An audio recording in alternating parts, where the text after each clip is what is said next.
ಸ್ನೇಹಿತರಿಗೆ ತರಗತಿಗೆ ಸ್ವಾಗತ. ಇವತ್ತಿನ ತರಗತಿ ಪ್ರಾರಂಭ ಮಾಡೋಕ್ಕಿಂತ ಮುಂಚಿತವಾಗಿ ನಮ್ಮ ಒಂದು ಯೂಟ್ಯೂಬ್ ಚಾನಲ್ಗೆ ಸಬ್ಸ್ಕ್ರೈಬ್ ಆಗಿ ಅಂತ ಕೇಳ್ಕೊಳುತ್ತೆ. ಪ್ರತಿದಿನ ತರಗತಿಗಳನ್ನು ಆಲಿಸಿ ಅಂತ ಕೇಳ್ಕೊಳ್ತಾ ಇವತ್ತಿನ ತರಗತಿಯನ್ನು ಪ್ರಾರಂಭ ಮಾಡೋಣ. ಇವತ್ತಿನ ತರಗತಿ ಹೊಸ ಧರ್ಮಗಳ ಉದಯ ಅಂದರೆ 8ನೇ ತರಗತಿಯಲ್ಲಿ ಬರುವಂಥ ಪಾಠ ಆಗಿದೆ. ಅದರಲ್ಲಿ ಇವತ್ತಿನ ತರಗತಿ ಜೈನ ಧರ್ಮದ ಬಗ್ಗೆ ಚರ್ಚೆಯನ್ನು ಮಾಡ್ತಾ ಹೋಗೋಣ. ಹಾಗಾದ್ರೆ ಈ ಜೈನ ಧರ್ಮದ ಬಗ್ಗೆ ಚರ್ಚೆ ಮಾಡ್ತಾ ಹೋಗೋಣ. ಈ ಅತ್ಯಂತ ಪುರಾತನ ಧರ್ಮಗಳಲ್ಲಿ ಈ ಜೈನ ಧರ್ಮವನ್ನು ಕಾಣ್ತಾ ಹೋಗ್ತೀವಿ. ಅಂದರೆ ಅತ್ಯಂತ ಪ್ರಾಚೀನ ಮತ್ತು ಪುರಾತನ ಧರ್ಮಗಳಲ್ಲಿ ಈ ಜೈನ ಧರ್ಮವು ಕೂಡ ನೋಡ್ತಾ ಹೋಗ್ತೀವಿ. ಸಾಂಪ್ರದಾಯಿಕವಾಗಿ ಜೈನರಲ್ಲಿ 24 ತೀರ್ಥಂಕರ ಇರೋದನ್ನು ಕಾಣ್ತಾ ಹೋಗ್ತೀವಿ. ಅಂದರೆ ಈ ಜೈನರಲ್ಲಿ ಎಷ್ಟು ತೀರ್ಥಂಕರ ಇರೋದನ್ನು ಕಾಣ್ತಾ ಹೋಗ್ತಪ್ಪ ಅಂದ್ರೆ ಒಟ್ಟು 24 ತೀರ್ಥಂಕರ ಇರೋದನ್ನು ಕಾಣ್ತಾ ಹೋಗ್ತೀವಿ. ಇಲ್ಲಿ ಋಷಭನಾಥ ಇವರಲ್ಲಿ ಮೊದಲನೇ ತೀರ್ಥಂಕನಾದರೆ ಪಾರ್ಶ್ವನಾಥ 23ನೇ ತೀರ್ಥಂಕನಿರುವುದನ್ನು ಕಾಣ್ತಾ ಹೋಗ್ತೀವಿ. ಅಂದ್ರೆ ಈ ಪಾರ್ಶ್ವನಾಥನು ಸಾಮಾನ್ಯ ಶಕ ಪೂರ್ವ 8ನೇ ಶತಮಾನದಲ್ಲಿ ರಾಜ ಅಶ್ವಸೇನನ ಮಗನಾಗಿ ಅಶ್ವಸೇನನ ಮಗನಾಗಿ ಜನಿಸ್ತಾ ಹೋಗ್ತಾನೆ. ಇವನು ಸುಖಭೋಗವನ್ನು ತ್ಯಜಿಸಿ ಅಮರನಾಥನ ತಂದು ನಂಬಿಕೆ ಇರೋದನ್ನು ಕಾಣ್ತಾ ಹೋಗ್ತೀವಿ. ಸರ್ವಸಂಗ ಪರಿತ್ಯಾಗಿಯಾಗಿ ಇವನು ಸನ್ಯಾಸಿ ಆಗ್ತಾ ಹೋಗ್ತಾನೆ. ಇವನು ಸುಖಮಯ ಬದುಕಿಗೆ 4 ತತ್ವಗಳನ್ನು ಸೂಚಿಸ್ತಾ ಹೋಗ್ತಾನೆ. ಅಂದರೆ ಏನಪ್ಪ ಅಂದ್ರೆ ಪ್ರಾಚೀನ ಧರ್ಮಗಳಲ್ಲಿ ಜೈನ ಧರ್ಮವನ್ನು ಕಾಣ್ತಾ ಹೋಗ್ತೀವಿ. ಜೈನ ಧರ್ಮದಲ್ಲಿ ಒಟ್ಟು 24 ತೀರ್ಥಂಕರನ್ನು ಕಾಣ್ತಾ ಹೋಗ್ತೀವಿ. ಮೊದಲನೇ ತೀರ್ಥಂಕರ ಯಾರಪ್ಪ ಅಂದ್ರೆ ಋಷಭನಾಥ ಅಂತ ತಿಳ್ಕೊತ ಹೋಗ್ತೀವಿ. 23ನೇ ತೀರ್ಥಂಕರ ಯಾರಪ್ಪ ಅಂದ್ರೆ ಪಾರ್ಶ್ವನಾಥ ತೀರ್ಥಂಕರನ್ನು ಕಾಣ್ತಾ ಹೋಗ್ತೀವಿ.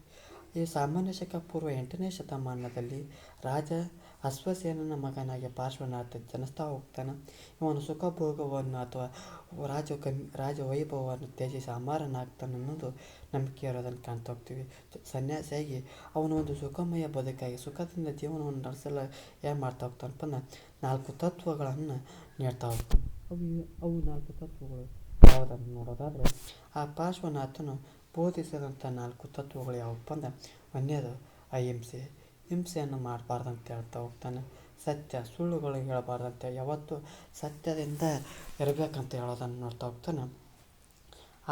ಆಸ್ತಿ ಅಂದರೆ ಕಳ್ಳತನ ಮಾಡುವುದು ಅಥವಾ ಕದಿಯದಿರುವುದು, ಅಂದರೆ ಕಳ್ಳತನ ಮಾಡಬಾರ್ದಂತ ಹೇಳ್ತಾ ಹೋಗ್ತಾನೆ.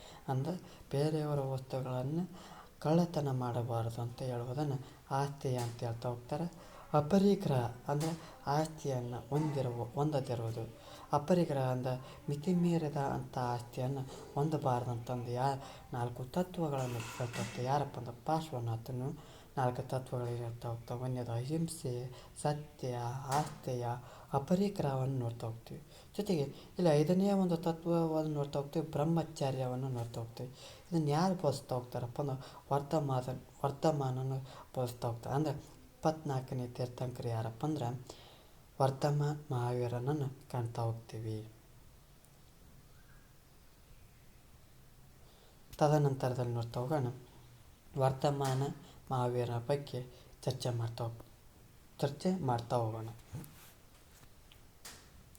ಈ ವರ್ತಮಾನನ ಕಾಲಾವಧಿ ಎಷ್ಟಪ್ಪ ಅಂದ್ರೆ ಸಾಮಾನ್ಯ ಶಕ ಪೂರ್ವ 599ರಿಂದ ಸಾಮಾನ್ಯ ಶಕ ಪೂರ್ವ 527ರಲ್ಲಿ ಕಾಣ್ತಾ ಹೋಗ್ತೀವಿ. ಈ ವರ್ತಮಾನ ಮಹಾವೀರನ ಆರಂಭಿಕ ಜೀವನವನ್ನು ನೋಡೋದಾದರೆ ವರ್ತಮಾನನು ಗಣರಾಜ್ಯಗಳಲ್ಲೊಂದಾದ ವೈಶಾಲಿಯ ಸಮೀಪದಲ್ಲಿರುವ ಕುಂಡಲ ಗ್ರಾಮದಲ್ಲಿ ಜನಿಸ್ತಾ ಹೋಗ್ತಾವೆ. ಕುಂಡಲಿ ಗ್ರಾಮ ಅಂತ ಹೇಳ್ತಾ ಹೋಗ್ತಾರೆ. ಕುಂಡಲ ಗ್ರಾಮದಲ್ಲಿ ಜನಿಸ್ತಾ ಹೋಗ್ತಾನೆ. ಇವನ ತಂದೆ ಯಾರಪ್ಪ ಅಂದ್ರೆ ಸಿದ್ಧಾರ್ಥ ಜ್ಞಾತ್ರಿಕ ಎಂಬ ಬುಡಕಟ್ಟಿನ ಒಂದು ರಾಜನಾಗಿರ್ತಾನೆ. ಜ್ಞಾತ್ರಿಕ ಬುಡಕಟ್ಟಿನ ಒಂದು ರಾಜ ಯಾರಪ್ಪ ಅಂದ್ರೆ ಸಿದ್ಧಾರ್ಥನಾಗಿರ್ತಾನೆ. ತಾಯಿ ತ್ರಿಶಾಲಾದೇವಿ ಅಂತ ಹೇಳ್ತಾ ಹೋಗ್ತಾರೆ. ಈ ಒಂದು ಪ್ರಬಲ ಗಣರಾಜ್ಯವಾಗಿದ್ದ ಲಿಚ್ಚವಿಗಳ ಯುವರಾಣಿ. ಈ ಒಂದು ತ್ರಿಶಾಲಾದೇವಿ ಈ ಒಂದು ಪ್ರಬಲ ಗಣರಾಜ್ಯವಾಗಿರುವಂಥ ಲಿಚ್ಚವಿಗಳ ಯುವರಾಣಿ ಆಗಿರೋದನ್ನು ಕಾಣ್ತಾ ಹೋಗ್ತೀವಿ. ಈ ಒಂದು ವರ್ತಮಾನನ ಮಹಾವೀರನ ತಂದೆ ಸಿದ್ಧಾರ್ಥ ಜ್ಞಾತ್ರಿಕ ಬುಡಕಟ್ಟಿನ ರಾಜ, ತಾಯಿ ತ್ರಿಶಾಲಾದೇವಿ ಲಿಚ್ಚವಿಗಳ ಯುವರಾಣಿಯನ್ನು ಕಾಣ್ತಾ ಹೋಗ್ತೀವಿ. ಈ ಒಂದು ವರ್ತಮಾನ ಮಹಾವೀರನು 30ನೇ ಒಂದು ವಯಸ್ಸಿನಲ್ಲಿ ಸತ್ಯ ಅನ್ವೇಷಣೆಯ ಒಂದು ಹುಡುಕಾಟದಲ್ಲಿ ತೊಡಗ್ತಾ ಹೋಗ್ತಾನೆ. ಸತ್ಯವನ್ನು ಹುಡುಕ್ತಾ ಹೋಗ್ತಾನೆ. ಆ ತೊಡಗಿದಂಥ ಈತ ಮನೆಯನ್ನು ಮತ್ತು ಸಂಸಾರವನ್ನು ತ್ಯಜಿಸ್ತಾ ಹೋಗ್ತಾನೆ, ತ್ಯಾಗವನ್ನು ಮಾಡ್ತಾ ಹೋಗ್ತಾನೆ. ಇವನು 12 ವರ್ಷಗಳ ಕಾಲ ಸತ್ಯದ ಒಂದು ಹುಡುಕಾಟದಲ್ಲಿ ಅಲೆದಾಡ್ತಾ ಹೋಗ್ತಾನೆ. ತಪಸ್ಸನ್ನು ಮಾಡ್ತಾ ಹೋಗ್ತಾನೆ. ಅಂದರೆ 12 ವರ್ಷಗಳ ಕಾಲ ಸತ್ಯದ ಒಂದು ಅನ್ವೇಷಣೆಯಲ್ಲಿ ಅಲಿದಾಡ್ತಾ ಇರ್ತಾನೆ ಮತ್ತು ತಪಸ್ಸನ್ನು ಮಾಡ್ತಾ ಇರ್ತಾನೆ. ಇವನು ಉಪವಾಸ ಮಾಡುವ ಮೂಲಕ ತನ್ನ ದೇಹವನ್ನು ದಂಡಿಸಿಕೊಳ್ತಾ ಹೋಗ್ತಾನೆ. ಜೊತೆಗೆ ಇವನು 42ನೇ ವಯಸ್ಸಿನಲ್ಲಿ ಕೈವಲ್ಯ ಜ್ಞಾನವನ್ನು ಪಡ್ತಾ ಹೋಗ್ತಾನೆ. ಎಷ್ಟನೇ ವಯಸ್ಸಿನಲ್ಲಿ ಈ ಒಂದು ಕೈವಲ್ಯ ಜ್ಞಾನವನ್ನು ಪಡಿತಾ ಹೋಗ್ತಾನಪ್ಪ ಅಂದರೆ 42ನೇ ವಯಸ್ಸಿನಲ್ಲಿ ಈ ಒಂದು ಕೈವಲ್ಯ ಜ್ಞಾನವನ್ನು ಪಡೆದುಕೊಳ್ತಾ ಹೋಗ್ತಾನೆ. ಕೈವಲ್ಯ ಜ್ಞಾನ ಅಂದರೆ ಏನಪ್ಪ ಅಂದ್ರೆ ಜ್ಞಾನೋದಯ ಅಂತ ಅರ್ಥ. ಕೈವಲ್ಯ ಅಂದರೆ ಏನಪ್ಪ ಅಂದರೆ ಜ್ಞಾನೋದಯವೆಂದ ಅರ್ಥವನ್ನು ಹೇಳ್ತಾ ಹೋಗ್ತಾರೆ. ಇವನು ಇಂದ್ರಿಯಗಳನ್ನು ನಿಗ್ರಹಿಸಿ ಸುಖ ಮತ್ತು ಯಾತನೆಗಳ ಮೇಲೆ ನಿಯಂತ್ರಣವನ್ನು ಸಾಧಿಸಿಕೊಂಡ. ಅಂದ್ರೆ ತನ್ನ ಇಂದ್ರಿಯಗಳನ್ನು ನಿಗ್ರಹಿಸಿ ಸುಖ ಮತ್ತು ಯಾತನೆಗಳ ಮೇಲೆ ನಿಯಂತ್ರಣವನ್ನು ಸಾಧಿಸ್ತಾ ಹೋಗ್ತಾನೆ. ಈ ಸಾಧನೆಗಾಗಿ ಇವನನ್ನು ಏನಂತ ಕರಿತಪ್ಪ ಅಂದ್ರೆ ಮಹಾವೀರ ಅಂತಂದು ಕರಿತಾ ಹೋಗ್ತಾನೆ. ಯಾವಪ್ಪ ಅಂದ್ರೆ ತನ್ನ ಇಂದ್ರಿಯಗಳನ್ನು ನಿಯಂತ್ರಣದಲ್ಲಿ ಇಟ್ಟುಕೊಂಡಂಥ ಇವನನ್ನು ಮಹಾವೀರನಂತ ಹೇಳ್ತಾ ಹೋಗ್ತಾರೆ. ಜೊತೆಗೆ ಜೇನನಾಗ್ತಾ ಹೋಗ್ತಾನೆ. ಅಂದರೆ ಜೇನ ಅಂತಂದರೆ ಏನಪ್ಪ ಅಂದ್ರೆ ಎಲ್ಲವನ್ನು ನಿಗ್ರಹಿಸಿದವನು, ಅಂದರೆ ಎಲ್ಲವನ್ನು ಜಯಿಸಿದವನು ಎಂದ ಅರ್ಥ ತಿಳಿಸ್ತೋಗ್ತೀವಿ. ಅಂದ್ರೆ ಮಹಾವೀರನಂತ ಹೇಳ್ತಾ ಹೋಗ್ತಾರೆ, ಜೇನನಾಥನಂತ ಹೇಳ್ತಾ ಹೋಗ್ತಾರೆ. ಅಂದ್ರೆ ಜೇನ ಅಂದರೆ ಏನಪ್ಪ ಅಂದ್ರೆ ಎಲ್ಲವನ್ನು ನಿಗ್ರಹಿಸಿದವನು, ಎಲ್ಲವನ್ನು ಜಯಿಸಿದವನು ಅಂತಂದು ಹೇಳ್ತಾ ಹೋಗ್ತಾರೆ. ಹೀಗಾಗಿ ಇವನ ಅನುಯಾಯಿಗಳನ್ನು ಏನಂತ ಕರೀತಾರಪ್ಪ ಅಂದ್ರೆ ಜೈನರು ಅಂತಂದು ಕರಿತಾ ಹೋಗ್ತಾರೆ. ಯಾರ ಅನುಯಾಯಿಗಳನ್ನು ಜೈನರು ಅಂತ ಕರಿತಾ ಹೋಗ್ತಾರಪ್ಪ ಅಂದ್ರೆ ವರ್ತಮಾನ ಮಹಾವೀರನ ಬಗ್ಗೆ ಅನುಯಾಯಿಗಳನ್ನು ಜೈನರು ಅಂತಂದು ಕರಿತಾ ಹೋಗ್ತಾರೆ. ಈ ಮಹಾವೀರನು ತನ್ನ ಉಳಿದ 30 ವರ್ಷಗಳ ಬದುಕನ್ನು ಗಂಗಾ ಮತ್ತು ಯಮುನಾ ನದಿಗಳ ಪ್ರದೇಶದ ಜನತೆಗೆ ತನ್ನ ತಿಳಿವನ್ನು ಬೋಧಿಸುತ್ತಾ ಕಳೀತಾ ಹೋಗ್ತಾನೆ. ಅಂದ್ರೆ ಈ ಮಹಾವೀರ ಏನು ಮಾಡ್ತಾ ಹೋಗ್ತಾನಪ್ಪ ಅಂದ್ರೆ ಇನ್ನು ಉಳಿದಂಥ 30 ವರ್ಷಗಳ ಒಂದು ಬದುಕನ್ನು ಆ ಗಂಗಾ ಮತ್ತು ಯಮುನಾ ನದಿಗಳ ಸುತ್ತಲಿನ ಪ್ರದೇಶದಲ್ಲಿರುವಂಥ ಜನರಿಗೆ ತನ್ನ ಬೋಧನೆಯನ್ನು ತಿಳಿಸ್ತಾ ಕಳೀತಾ ಹೋಗ್ತಾನೆ. ಇವನು ಪಶ್ಚಿಮ ಭಾರತಕ್ಕೂ ಬೋಧಿಸುತ್ತಾ ಪ್ರಯಾಣಿಸುವುದನ್ನು ಕಾಣ್ತಾ ಹೋಗ್ತೀನಿ. ಆದರೆ ಇವನು 72ನೇ ವಯಸ್ಸಿನಲ್ಲಿ ಬಿಹಾರದ ಪಾವಾಪುರಿ ಎಂಬಲ್ಲಿ ಇವನೇನಾಗ್ತಾನಪ್ಪ ಅಂದರೆ ನಿರ್ವಾಣ ಅಥವಾ ಮರಣ ಹೊಂದುವುದನ್ನು ಕಾಣ್ತಾ ಹೋಗ್ತೀನಿ. ಎಷ್ಟನೇ ವಯಸ್ಸಿನಲ್ಲಿ ಅಪ್ಪ ಅಂದರೆ 72ನೇ ವಯಸ್ಸಿನಲ್ಲಿ ಎಲ್ಲಿಯಪ್ಪ ಅಂದ್ರೆ ಬಿಹಾರದ ಪಾವಾಪುರಿಯಲ್ಲಿ ನಿರ್ವಾಣವಾಗುವುದನ್ನು ಕಾಣ್ತಾ ಹೋಗ್ತೀವಿ. ಜೊತೆಗೆ ಈ ಮಹಾವೀರನು 5 ಪ್ರತಿಜ್ಞೆಗಳನ್ನು ಹಾಗೂ ನಡವಳಿಕೆಯ 3 ನಿಯಮಗಳನ್ನು ಬೋಧಿಸ್ತಾ ಹೋಗ್ತಾನೆ. ಈ ಒಂದು 5 ಪ್ರತಿಜ್ಞೆಗಳನ್ನು ಪಂಚ ಪ್ರತಿಜ್ಞೆಗಳು ಅಂತ ಹೇಳ್ತಾ ಹೋಗ್ತಾರೆ. ಆ 3 ನಿಯಮಗಳನ್ನು ತ್ರಿರತ್ನಗಳಂತ ಹೇಳ್ತಾ ಹೋಗ್ತಾರೆ. ಆ ಪಂಚ ಪ್ರತಿಜ್ಞೆಗಳು ಅಂದರೆ ಏನಪ್ಪ ಅಂದ್ರೆ ಅಹಿಂಸೆ, ಸತ್ಯ, ಆಸ್ತೆಯ, ಅಪರಿಗ್ರಹ, ಬ್ರಹ್ಮಚಾರ್ಯ. ಈ ಬ್ರಹ್ಮಚಾರ್ಯ ಈ ಒಂದು ವರ್ತಮಾನ ಮಹಾವೀರ ತಿಳಿಸ್ತಾ ಹೋಗ್ತಾನೆ. ಈ ಒಂದು 4 ಅಂಶಗಳು ಪಾರ್ಶ್ವನಾಥ ತಿಳಿಸ್ತಾ ಹೋಗ್ತಾನೆ. ತ್ರಿರತ್ನಗಳು ಯಾವಪ್ಪ ಅಂದ್ರೆ ಸಮ್ಯಕ್ ಜ್ಞಾನ, ಸಮ್ಯಕ್ ದರ್ಶನ, ಸಮ್ಯಕ್ ಚಾರಿತ್ರ್ಯ. ಇವು ಮಹಾವೀರನು ನೀಡಿದಂಥ 5 ಪ್ರತಿಜ್ಞೆಗಳು, 5 ನಿಯಮಗಳು. 5 ಪ್ರತಿಜ್ಞೆಗಳ ಪಂಚ ಪ್ರತಿಜ್ಞೆಗಳು, 3 ನಿಯಮಗಳ ತ್ರಿರತ್ನಗಳನ್ನು ಹೇಳ್ತಾ ಹೋಗ್ತಾರೆ. ಜೈನ ಧರ್ಮವು ಪೂರ್ಣವಾಗಿ ದೇವರ ಒಂದು ಇರುವಿಕೆಯನ್ನು ನಂಬುವುದಲ್ಲ. ಜೊತೆಗೆ ಅವರು ಯಾವಾಗಲೂ ನಾಸ್ತಿಕವಾದವನ್ನು ನಂಬ್ತಾ ಹೋಗ್ತಾರೆ. ಅಂದರೆ ದೇವರ ಒಂದು ನಂಬಿಕೆಯನ್ನು ಒಪ್ಪುವುದಲ್ಲ. ಜೊತೆಗೆ ಇವರು ಪ್ರಪಂಚದ ಒಂದು ಆಗು ಹೋಗುಗಳಲ್ಲಿ ದೇವರ ಒಂದು ಪಾತ್ರವನ್ನು ನಂಬ್ತಾ ಇರಲ್ಲ. ಅಂದರೆ ಪ್ರಪಂಚದಲ್ಲಿ ಏನೇ ಆದರೂ ಕೂಡ ಅದರಲ್ಲಿ ದೇವರ ಪಾತ್ರ ಐತೆ ಅಂದಪ್ಪ ಅಂದ್ರೆ ಎಲ್ಲ ಅಂತ ಹೇಳ್ತಾ ಹೋಗ್ತಾರೆ. ಇಲ್ಲಿ ಜೀನನಕ್ಕಿಂತ ಕೆಳಗಿನ ಸ್ಥಾನದಲ್ಲಿ ದೇವರನ್ನು ಇಡ್ತಾ ಹೋಗ್ತಾರೆ. ಅಂದರೆ ಇಲ್ಲಿ ಯಾವ ರೀತಿ ದೇವರ ಒಂದು ಸ್ಥಾನವನ್ನು ಇಡ್ತಾ ಹೋಗ್ತಾರಪ್ಪ ಅಂದರೆ ಇಲ್ಲಿ ಜೀನ ಅಂತ ಯಾರನ್ನು ನೇಮಕ ಮಾಡಿರ್ತಾರೋ ಆ ಜೀನನ ಕೆಳಗೆ ದೇವರ ಒಂದು ಸ್ಥಾನವನ್ನು ನೋಡ್ತಾ ಹೋಗ್ತೀವಿ. ನಾವೆಲ್ಲರೂ ಸಾಮ್ಯರ ಅಥವಾ ಸನ್ಯಾಸಿಯ ಮೇಲೆ ದೇವರನ್ನು ಕಂಡಪ್ಪ ಅಂದರೆ ಅವರು ಸನ್ಯಾಸಿಯ ಕೆಳಗೆ ದೇವರನ್ನು ಕಾಣುವ ರೀತಿಯಲ್ಲಿ ಹೇಳ್ತಾ ಹೋಗ್ತಾರೆ. ಜೈನನ ಒಂದು ಕೆಳಗಿನ ಸ್ಥಾನದಲ್ಲಿ ದೇವರನ್ನು ಕಾಣ್ತಾ ಹೋಗ್ತೇವೆ. ಎಲ್ಲಿ ನೋಡ್ತಾ ಹೋಗ್ತಾವಪ್ಪ ಅಂದರೆ ಜೈನರಲ್ಲಿ ಕಾಣೋದನ್ನು ನಾವು ನೋಡ್ತಾ ಹೋಗ್ತೀವಿ. ಜೊತೆಗೆ ಎಲ್ಲ ಚರಾಚರ ವಸ್ತುಗಳಲ್ಲಿಯೂ ಆತ್ಮವಿರೋದನ್ನು ಇವರ ಒಂದು ಬಲವಾದ ನಂಬಿಕೆ. ಅಂದರೆ ಆತ್ಮ ಅಂದರೆ ಜೀವವಿರೋದನ್ನು, ಅಂದರೆ ಎಲ್ಲ ಚರಾಚರ ಜೀವ ಸಂಕುಲಗಳಲ್ಲಿ ಆತ್ಮವಿರೋದನ್ನು ಇವರು ನಂಬ್ತಾ ಹೋಗ್ತಾರೆ. ಈ ಆತ್ಮದ ಒಂದು ಶುದ್ಧೀಕರಣಕ್ಕಾಗಿ ಈ ಪುನರ್ಜನ್ಮದ ಒಂದು ಮುಕ್ತಿಯನ್ನು ನೀಡುತ್ತದೆ ಅಂತಂದು ಮತ್ತು ಹೇಳ್ತಾ ಹೋಗ್ತಾರೆ. ಅಂದರೆ ಈ ಒಂದು ಆತ್ಮದ ಶುದ್ಧೀಕರಣದಿಂದ ಮಾತ್ರ ಆ ಪುನರ್ಜನ್ಮದ ಮುಕ್ತಿಯನ್ನು ನೀಡ್ತಾ ಹೋಗ್ತೀವಿ ಮತ್ತು ನಿರ್ವಾಣ ಸಾಧ್ಯವಾಗ್ತಾ ಹೇಳ್ತಾ ಹೋಗ್ತೈತಿ. ಈ ಶುದ್ಧೀಕರಣ ಯಾವ ರೀತಿ ಮಾಡ್ತಾ ಹೋಗ್ತಾರಪ್ಪ ಅಂದ್ರೆ ಆ ತಪಸ್ಸು, ಉಪವಾಸ, ದೇಹ ದಂಡನೆ ಇದರ ಮೂಲಕ ದೇಹ ನಾಶದಿಂದ ಮಾತ್ರ ಸಾಧ್ಯ ಎಂಬುದು ಇವರ ನಂಬಿಕೆ. ಆ ಶುದ್ಧೀಕರಣ ಯಾವ ರೀತಿ ಮಾಡಬೇಕೆಂಬುದು ಇವರು ನಂಬ್ತಾ ಹೋಗಿದ್ದಪ್ಪ ಅಂದ್ರೆ ಆ ತಪಸ್ಸು, ಉಪವಾಸ, ದೇಹ ದಂಡನೆ ಮಾಡುವುದರ ಮೂಲಕ ದೇಹ ನಾಶದಿಂದ ಮಾತ್ರ ಈ ಒಂದು ಶುದ್ಧೀಕರಣ